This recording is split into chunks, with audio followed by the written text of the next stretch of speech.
In today's video, I'm going to teach you how to clip with OBS Studio in 2025, focusing on utilizing the replay buffer feature. If you've ever found yourself in a situation where you wished you could record something that already happened on your screen, this tutorial is for you. We'll walk through the process step by step to ensure you can start capturing those important moments with ease. First, you'll want to open up the OBS Studio application on your computer. This is our base of operations for the entire process. OBS Studio is a powerful open-source software for video recording and live streaming, and it's widely used by creators worldwide for its versatility and robust capabilities. With OBS Studio open, direct your attention to the bottom right section of the screen where you'll find the Controls panel. This is the hub for initiating recordings, starting streams, and, importantly for today's tutorial, accessing the Settings menu.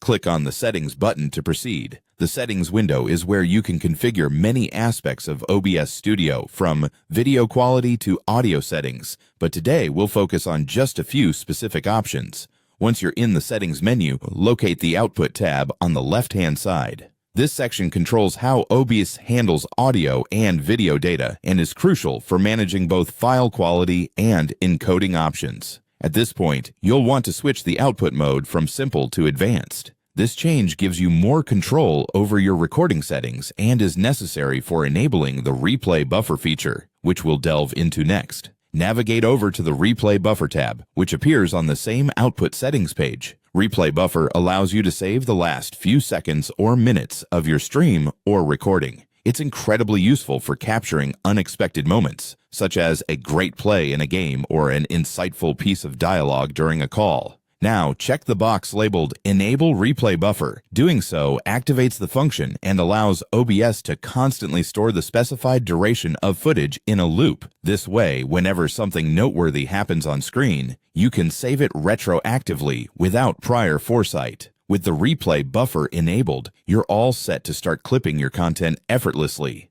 Remember, while OBS will now store these seconds or minutes in memory, you still need to manually save the clip when something worth keeping happens. Depending on your setup and preferences, you can assign a hotkey for quick access to this saving function. And there you have it, a smooth, straightforward way to use Replay Buffer in OBS Studio. Make sure to explore the settings further and adjust them to best fit your recording needs. Thank you for watching, and happy clipping!